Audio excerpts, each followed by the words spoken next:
E aí, amigos? Recentemente nós tivemos um post curioso que veio da Kinetian. Pra quem não conhece ela, é uma produtora de conteúdo adulto até que famosa no Brasil. Ela já protagonizou algumas tretas e viralizou mais de uma vez no Twitter e em outras plataformas.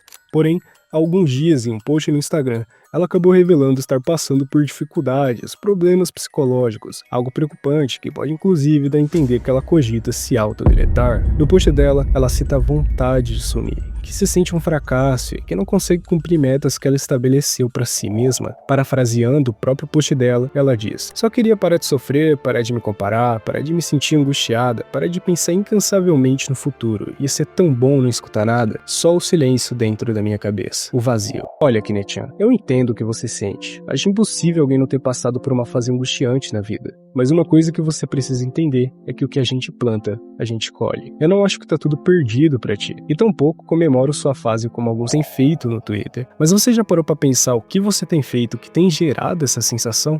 A verdade é que pra tudo na nossa vida há consequências. Será que não tem mesmo motivo em você se sentir assim?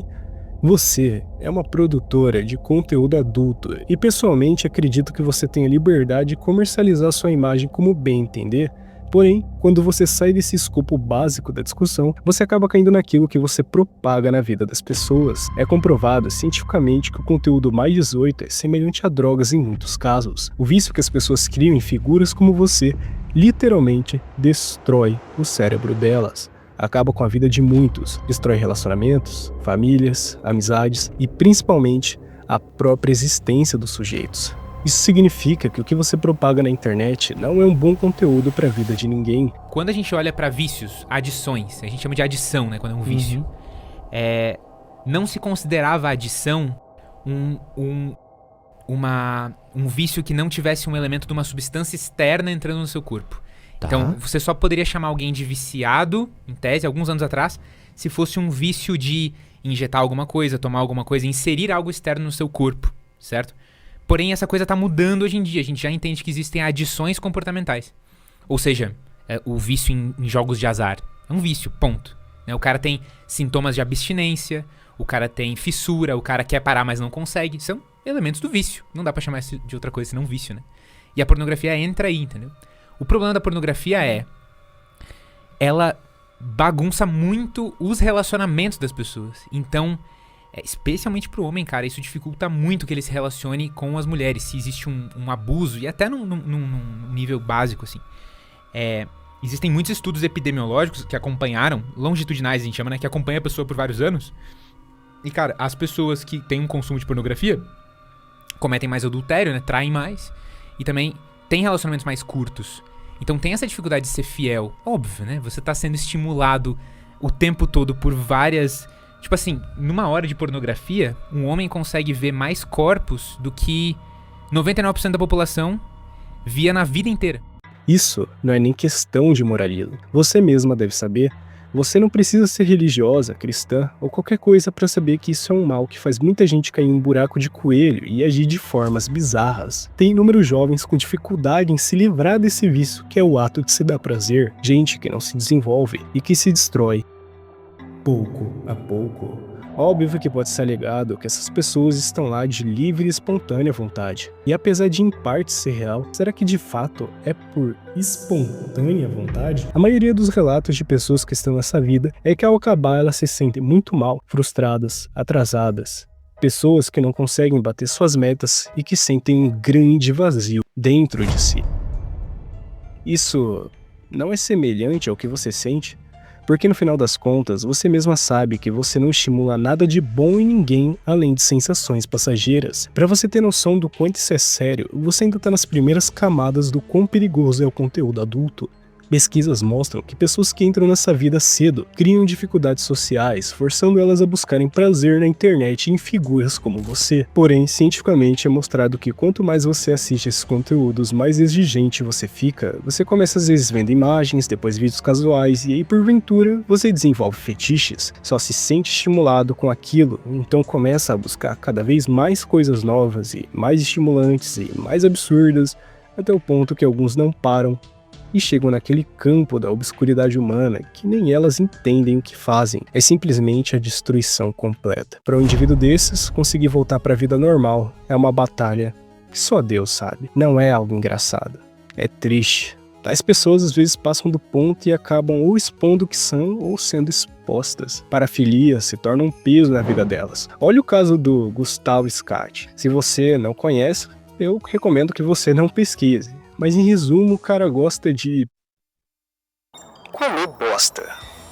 Pois é, ele virou piada na internet, sendo tratado como alguém repulsivo e apareceu recentemente mostrando a dificuldade que ele tá tendo em encontrar trabalhos como ator por esse peculiar gosto que ele tem. Sozinho, eu não tenho advogado, eu não tenho assessora, eu tava contratado numa agência de atores que me demitiu, eu tô desempregado há 6 meses. E eu recebi muita promessa de ajuda de gente famosa falando que ia me ajudar. O cara apareceu chorando, com a vida destruída. Ele é só um dos poucos que apareceram sendo zoado e atacado por isso. O que acontece nas escondidas é muito pior.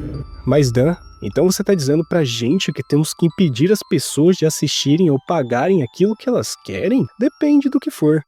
É criminoso? Não. Envolve menor? Não. Você segue essa cartilha?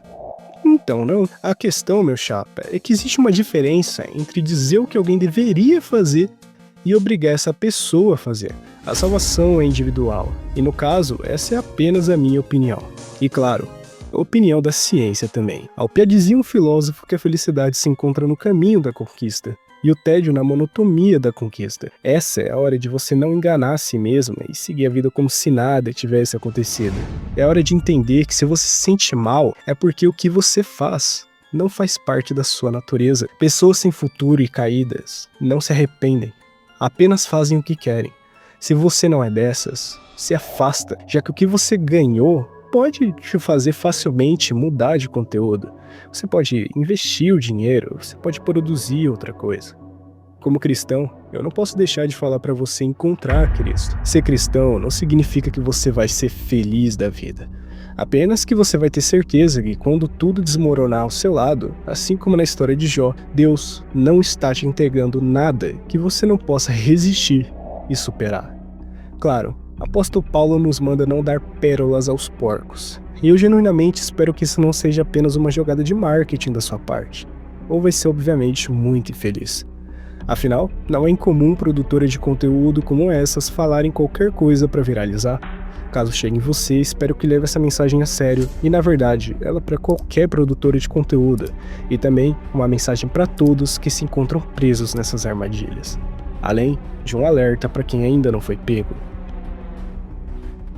Procure a satisfação de veres morrer os teus vícios antes de ti. Sêneca. Sabe, amigos, não há satisfação melhor do que ser livre e controlador da sua própria vida. Você nunca vai poder dizer que é de fato livre e que faz o que faz por livre e espontânea vontade se você vive uma vida conduzida por impulsos gerados pelo vício dentro de ti. Você não tem inimigos se não for inimigo de si mesmo. Foi um prazer te ter por aqui. Eu agradeço a todos que se inscreveram e comentaram. Mesmo sendo pouco, é algo que para mim é uma grande fonte de alegria. É algo muito novo para mim. Se você considera a mensagem importante, vem pedir novamente que clique no botão de se inscrever e que deixe seu like. Óbvio, comenta sua opinião no canal também pra gente ler. Como recomendação, eu deixo o canal da minha namorada, dela, que tem produzido documentários muito interessantes e que vale a pena assistir. Bom, eu vou ficando por aqui. Que Deus abençoe a todos nós e que esse ano seja próspero. Eu sou o Dan e eu sobrevivi.